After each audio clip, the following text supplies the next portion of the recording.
bana ya Gemena, Goma, Kananga, Kindu, Kinshasa, Kisangani, Lubumbashi, Mbandaka, pe Bujimai, CAA apesi bino occasion ya kitoko pe malamu ya kosala ba faire ya kokoma ba mvandu po Boeing 767 ezali bongo une occasion pour na bino ya kotombola bongo chiffre d'affaires na bino na o etali bongo ba fret. Avion na biso ya mwana ye tokosala na yango mosala moto abangisa moninga moto akabela moninga ezali te soki napesi yo biloko lobi koya lisusu awa te avion na bino yango wana ye tosala mosala lutu tokomema kopo tokomema sani tokomema ba plastique tokomema liberi tokomema ba moto tokomema mituka tokomema ebongo na nzela ya kananga bataba ya bomoi tokomema fumba pe tokomema. CAA, véritable leader dans ma bataille à RDC, azali toujours dans souci à soutenir pe kotombola kitayamboka pe natina wanande Boeing 767 oyo et ye po na kopesa occasion na ba congolais nyonso surtout mingi ba o bazana ba agence ya fret basala musala malam bana mboka société na bino yango yo plus de 32 ans na service na bino pe azali ko continuer ko innover po na kopesa bino chance ya ko améliorer ba capacité pe ba chiffre d'affaires na bino. CAA azali véritable partenaire, plus de 32 ans au service de la nation. Mbote pe merci na mino ndenge boze bel bote ma télévision na bino pola kola na info ninga la journal ya peuple la peuple merci na fidélité pe confiance pour continuer à causer na ngo na journal na bino to fongo la journal ko la mercredi pour la samino que représentant personnel ya chef de l'état Félix Antoine Tshisekedi Tshilombo mwana mboka Jean-Pierre Bemba o azabongo vice premier ministre en charge ya transport ya procédé qui mokola mardi 3 septembre kuna na Boeing na clôture ya forum économique République démocratique du Congo Chine. Nadine Asona a pesi bino ba détail. Durant des jours, mon coca, participants, présenté qui opportunité de chances commerciaux, sinon congolais, na secteur clé local numérique, infrastructure, agriculture, industrie, mine paix énergie. Na occasion wanande gouverneur ya province congolaise ya Okatanga, Luala Pékin Kinshasa, présenté qui projet ya investissement na rénovation, présenté qui projet investissement na rénovation, assainissement urbain, distribution d'eau, production énergie verte, tourisme et éducation. Bosengeli koyeba ke forum économique RDC Chine ezala qui organisé na marge ya forum sur la coopération Chine-Afrique FOCAC na mokuse oyo efungwama ki le 4 pe clôture dans ko salema le 6 septembre 2024 kuna na Beijing ezala qui na cadre ya discussion entre plus de 300 participants chinois et congolais pour la opportunité d'affaires oyo et pesameli République démocratique du Congo. Na compte ya RDC Bosengeli koyeba ke président de la République azali bongo représenté et pas ya vice premier ministre ya transport Jean-Pierre Bemba Gombo. Tebeta bongo masolo ya premier ministre madame Judith Suminwa Tuluka ya yamba ki bongo collectif ya conseillers communaux oyo basalaka marche ya protestation pona o etali droit na bango. Premier ministre apaiser bango a ebisi bango ke kala mingi te makambo ekosima pe a sali implication na ye pona koluka ba solution. Héritier mapini mapesi mino ba détail. Collectif ya conseillers communaux au bainisa qui marche à protestation bakutana ki lisusu na premier ministre madame Judith Suminwa Tuluka na ba revendication au balobi blingi prise en charge na bango na gouvernement pe ba organiser lisusu ba élection ba bourgmestre yango eko permettre ba exercer mosala na bango na ndenge esengeli.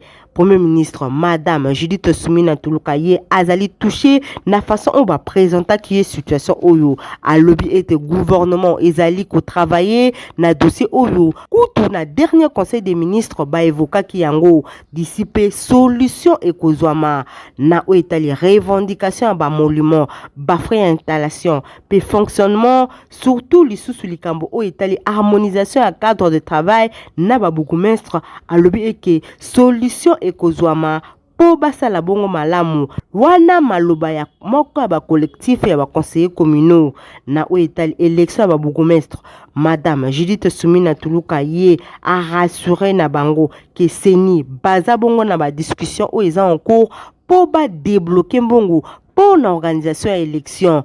Madame Judith Soumina Tuluka ye asengi lisusu na ministre intérieur à l'Obelayango na conseil des ministres ba élus communaux ba saluer disponibilité oyo pe volonté oyo chef ya gouvernement azali na yango pour accompagner mise en œuvre ya décentralisation. Na réunion oyo ministre ya intérieur azala qui peut présent. Bosimba ke 915 conseillers communaux baponamaki na ba élection ou esalimaki na décembre 2023 ba membre ya conseil communaux baza chargé ya ko délibérer na o etali matière ya intérêt communal topé ko pona ba bourgmestre na loi sur la décentralisation bazali disposer na droit ya indemnité moko équitable ou eko assurer indépendance pe dignité na bango. Totikala kaka na masolo etali Premier ministre Madame Judith Soumina Tuluka pour la samino ke mokola mardi 3 septembre kuna na jardin de primature. Premier ministre ye a pesa ki bongo mosolo tope mbongo na vendeur ya marché ya liberté ya province 5 o babungisa ki biloko na bango po esunga bango rentrée scolaire ezala bongo malamu. Une fois de plus héritier mapinde mi Merline Massamba. Bazalaki au total 290 vendeurs oyo bazali victime ya incendie ya pavillon 5 ya marché de la liberté na commune ya Masina ba bénéficier na mbongo moko urgence aide financière ya gouvernement central. Objectif ezalaki ko pesa mwa mosolo pour na ko permettre na bango basa la rentrée scolaire malamu. Bosimba ke commission moko etiamaki en place pour na kusala liste ya ba oyo babungisa ki penza biloko na bango ezalaki exigé pa ya Premier ministre Madame Judith Soumina Tuluka pour na ko identifier penza ba sinistré au babek oyo bako bénéficier na aide gouvernementale. Même commission ba posséda ki lisusu na ko évaluer ba perte ya ba marchandise pe ko lisusu ba matériel na ko envisager ko indemniser pour na bazongela mosala na bango na bref délai oyo bako bongisa lisusu pavillon 5 ya marché de la liberté o ezika ki bongo na moto.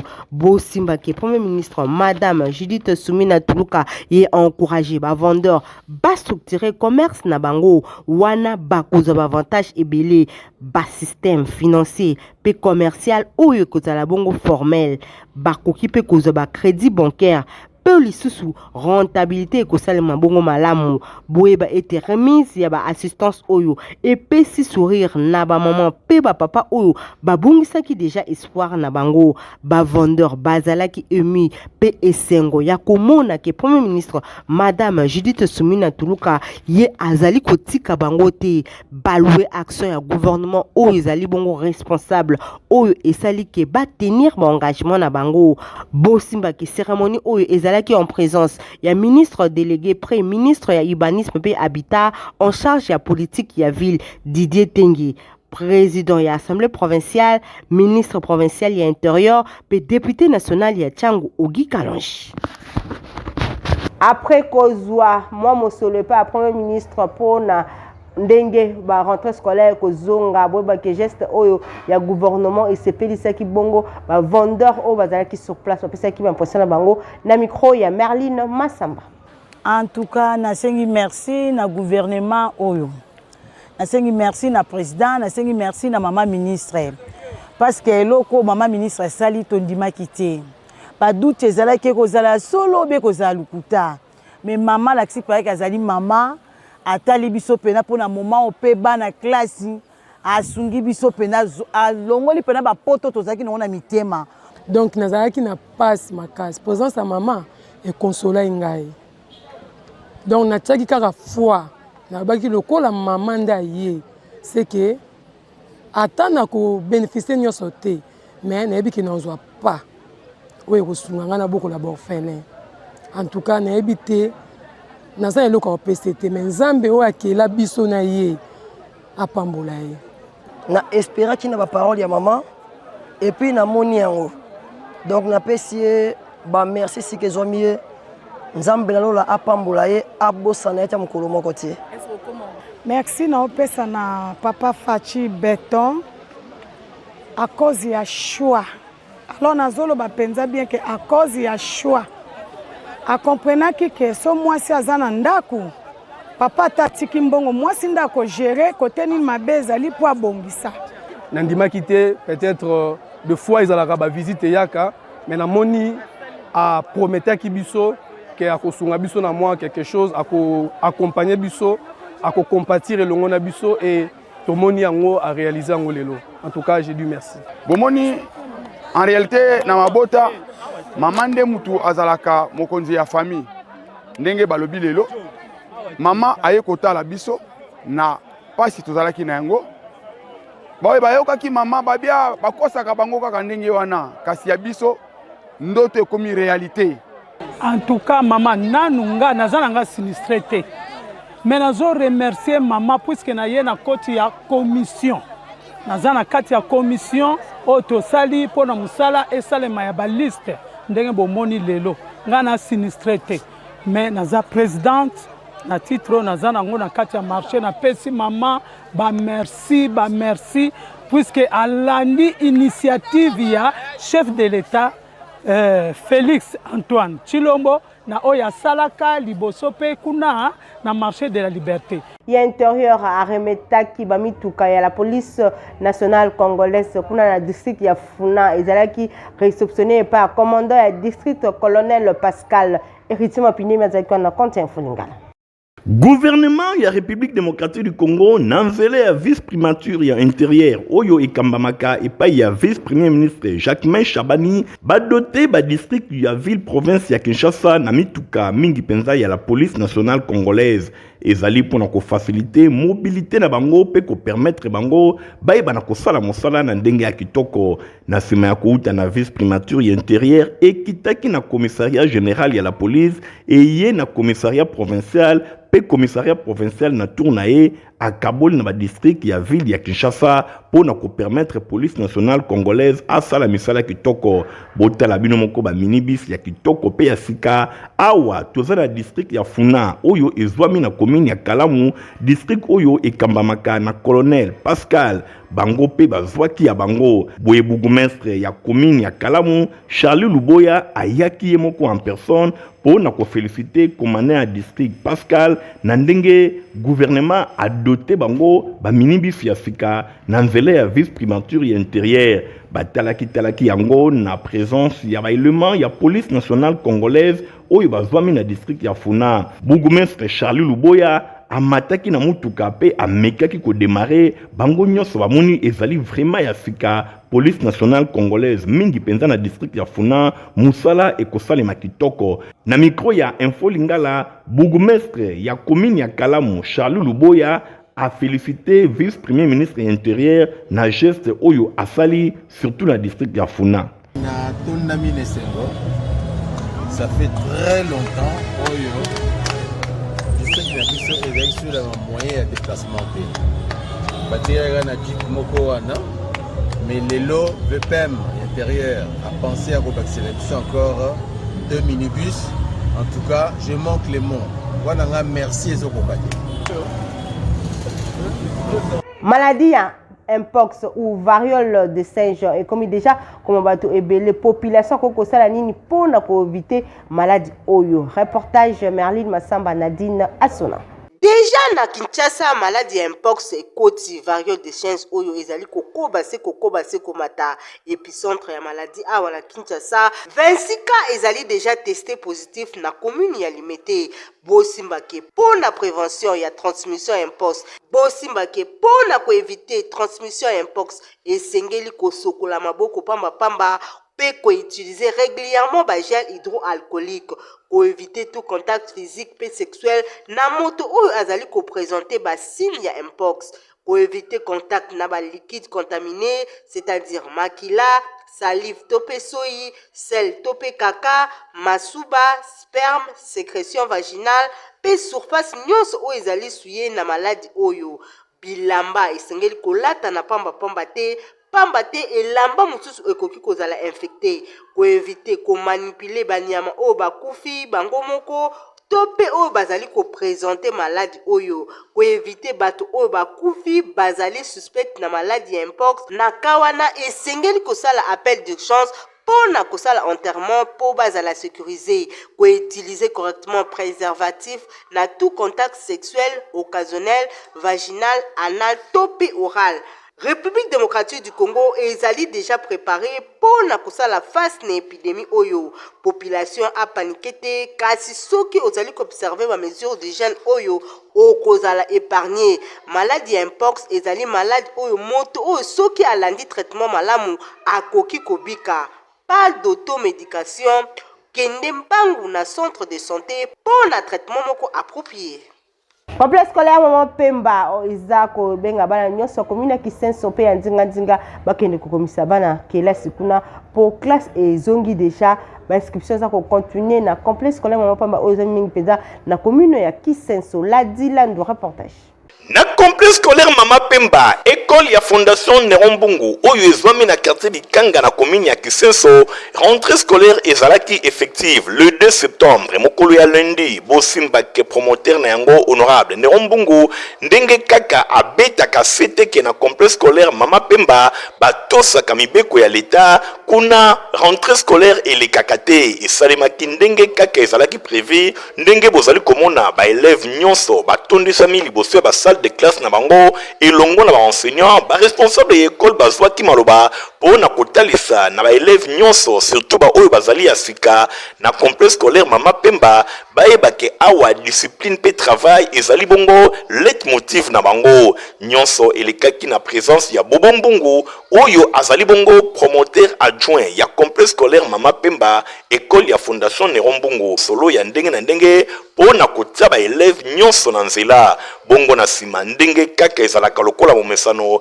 prière ya kafu esalemaki lokola initiateur na yango honorable Nerombungu mfuma banga moyo azalaka bongo mosali na nzambe batikaka nyonso na boko na nzambe prière esalemaki epai ya pasteur Dani Nzita pona kotika année scolaire 2024-2025 na maboko ya nzambe pe atiaki bato mwa muke boye moko promoteur adjoint Bobo Mbungu yende asalaki mwa prière. Rigueur ya enseignement ezali bazali kopesa enseignement moko ya qualité yango ezwami na vini bantando na quartier Bikanga na commune ya Kisenso epai wapi ba élèves bazali kozwa formation pe encadrement moko ya kitoko nyonso ezali kotalisa ke honorable Nerombungu azali bongo numéro 1 ya école oyo pe alingi éducation ya bana ezala toujours cheval de bataille na ye pe basengi na ba élèves nyonso bazali koumina na bandaku esengeli ba parents batinda bango pamba te kilasi ebandaka dès le premier jour ya rentrée ba pona kotalisa na bana surtout oyo bayesika bayeba règlement d'ordre intérieur ya école pe bayeba ke awa rigueur pe travail ya ngonde ezalaka cheval de bataille na bango nyonso ezali kotalisa enseignement ya qualité oyo ezali kopesa na esika oyo prière ya kafu esalemaki epai ya pasteur Dani Nzita pamba te initiateur ya complexe scolaire Mama Pemba honorable Nerombungu azali mosali na nzambe tango nyonso œuvre na ye etika makambo na nzambe pamba te slogan mosusu ezali Dieu est notre force bosimba ke nyonso elekaki vraiment kitoko pasteur Dani Nzita apesaki mwa prédication ya muke bongo na sima prière esalemaki epai ya Bobo Mbungu oyo azali promoteur adjoint ya complexe scolaire Mama Pemba pona kotika école oyo ba enseignant ba personnel nyonso pe ba élèves na maboko na nzambe pona kolata sapota kitoko tope ya qualité awa na République démocratique du Congo particulièrement la ville province ya Kinshasa solution ezaka kamoko président de la SAP mwana mboka Papa Griffe ye aza kosunga batu pona olata sapota ya qualité pe ya kitoko okozwaye na 7e rue Limité Petit Boulevard héritier Mapinde Migantingi babeta kitokuna Papa sinangai eutako apio Baye nyonso balinga kolata basapatu kitoko, sa père d'état, mwana mboka, Basile Semopa, alias Papa Griffe, Cocobar de la Sab, asali esika pona ba congolais nyonso, baye bana kozwa mokoto ya kitoko, sandal, lipapa, ba ceinture, pe biloko ya ndenge na ndenge, nyonso ezali kosalema, epai ya mwana mboka, sa père d'état, Papa Griffe, boye, na présidence de la Sab, epai wapi ba mokoto bozali komona, ezali kosalema, euti na Italite, euti bisika mosusu te, kaka awa, mwana mboka, sa père d'état, Papa Griffe yende azali kosala yango, kasi komitungisa na ye ezali boni gouvernement bazali kotala ye kaka boye, alors que bakoki kotia maboko pona oyo azali kosala ekende tango nyonso liboso. Na koloba lisu nini bandeko nanga, bino moko bomoni, bino moko bolinga yango, mutu nyonso akokota na 7e rue place commerciale awawa tout au long ya ba fabricant au traditionnel ariketaka yango. Papa Griffe mawa, ngo Papa Griffe mawa, vraiment on sera kitoko boye. Alors ça on les gamundele et puis les autres mais les autres diraient mais pourquoi pas tes gouvernement balingo soutenir yete. Na ebita bande onanga, botu na peut-être bango na ebaraté na salanine, na zanga pe politicien te, artiste kaka. Mais les autres ça marato. Donc les arabes on a informer le sous maman la biso Judith, Yozali maman, excellence, premier ministre, voilà, on a pouvoir, on a pouvoir, Papa Griffe, son excellence, monsieur le président de la République, Fatih Béton, il n'y a pas ya Koutanga déjà dans Papa Griffe, artiste coordonné. Mais naïe baraté, pourquoi Nazanga soutien? Pourquoi vous soutenez Angati? Nous devons combattre les Chinois, nous devons combattre les expatriés, nous devons combattre les Turcs. Pour que les Congolais là bien à faux prix et puis durable. Aux en manifestation, aux en fête Moko Songolo, au Libala, Yaka. En tout cas, jour en jour, au lia batutu na fête. Et le Moko durable, ils ont la chaussure, ils ont la sandale, ils ont la ceinture, ils ont la sac, ils ont la cordonnerie, la maroquinerie. Attache chaussure les gars bolite, le go la ilk. Oui, na dimina le go les morts, na dimina le go les morts. Ateza le go les morts, na comme ça le go la ilk, na comme ça. Mais pour la ninité, na prendre jeunesse montante, bah se prendre en charge, na transmettre bango la cordonnerie. Boninga na kufana ki na domaine nanga. Adresse Ezali Semoko na 7e rue Limité au na Petit Boulevard, Limité résidentiel et Paiwapi, basapatu ya kitoko Ezali Kosalema, Banamboka, bopesa confiance et Payande Konabino, sa père d'état Papa Griffe, pona kosomba biloko oyoye azali koteka, yangonde e kotombola, mboka na biso, pambate, batu ya mayele, pe batu ya créativité bazali. Poto malonga pona bana na bineza Protivap yo pe mukolo okoki komela yango pisaka santé ya kitoko. Ah merci ya buinde bana nyoso baza kuringa à la prochaine.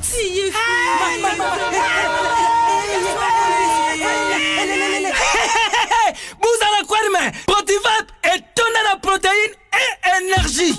Ah papa merci pour les Protivap pour les enfants. Eh Bino, bote la baonine. Pona bana na yo bakumarukura bana oyo folesa kabango poto Protivap esaba pota te allez kamata bon appétit. Bana nyeso bayaka Protivap aba sisi kulia ya bango Protivap babandi badansi na bango ya babebe pro tala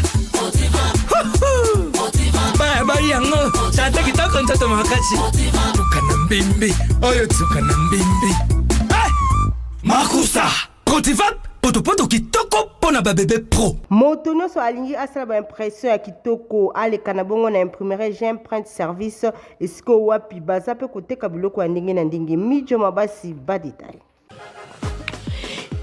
Yesika na Kinshasa eye na prix moko abordable, impression à qualité et sika mosusu te awa na maison J'imprinte service na mbongo muke ozwi service ya kitoko yoka awa na J'imprinte service baza kusala ba impression en couleur, impression noir et blanc, grand format, bâche, sérigraphie.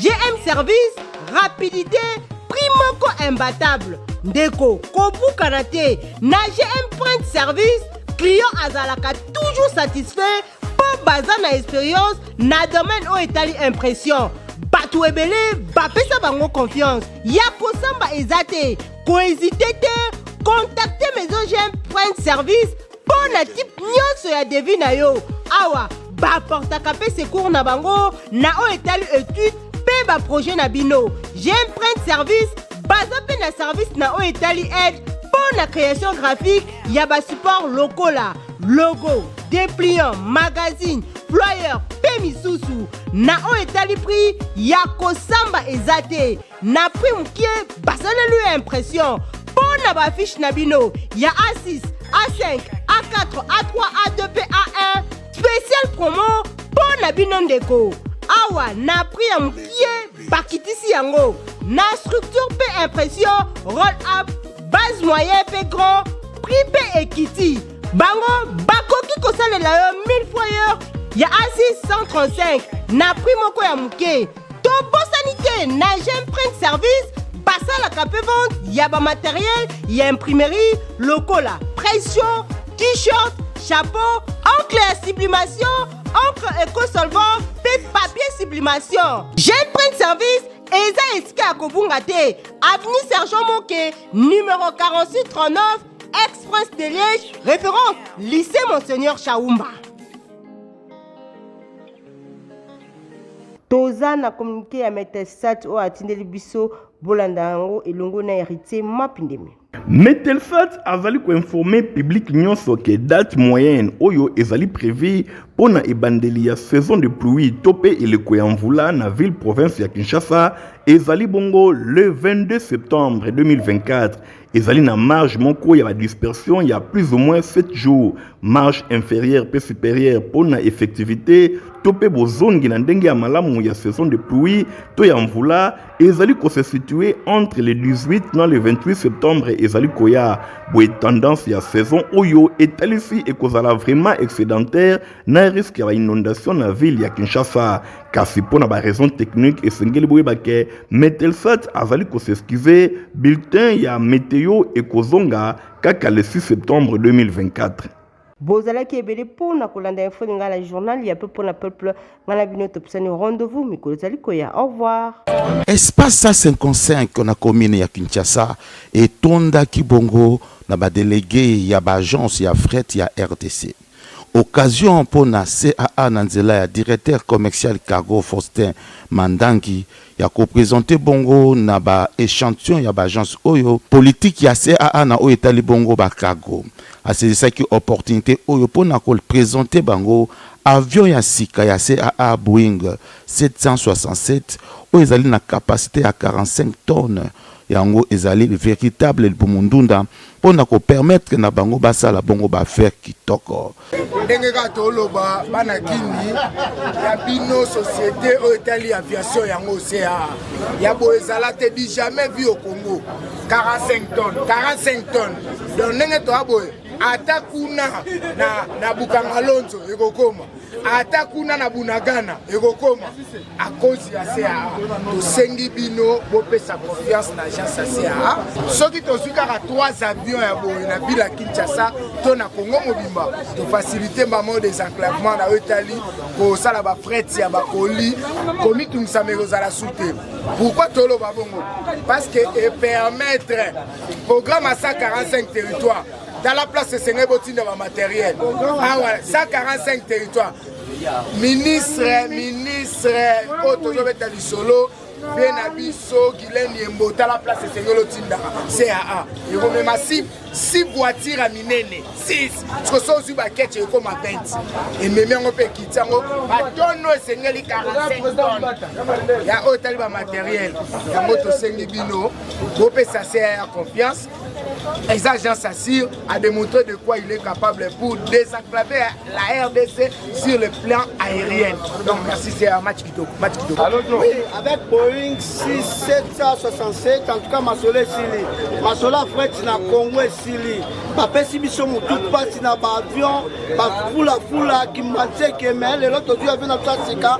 Le sengi na ba agence nyonso, Fret nyonso, compagnie yango CAA. bapesi biso avion ya sika avion ya motuya 45 tonnes. En tout cas, avec tonnage, en tout cas, côté de tous là. Avion boyeso zango mibale na Congo. En tout cas, tolali pongia ba bébé. Vous allez kosenga na bakonzi ya CA pour koyebisa bango. Oyo bapesi aider peuple congolais. Mais aider nyoso te. Babakisa biloko boyeza na ta misato. Ko ba 45 tonnes oyo soki ezali misato na kati ya République démocratique du Congo na bandi kozala esengo makasi. En tout cas, toujours féliciter bango na o basali. Babakisa musu basukela awa te. Babakisa biloko betoza nango mibale misato po faciliter peuple congolais ata mutu aza na bitabe amona ndenge akotinda yango. CAA azali véritable partenaire, plus de 32 ans au service de la nation.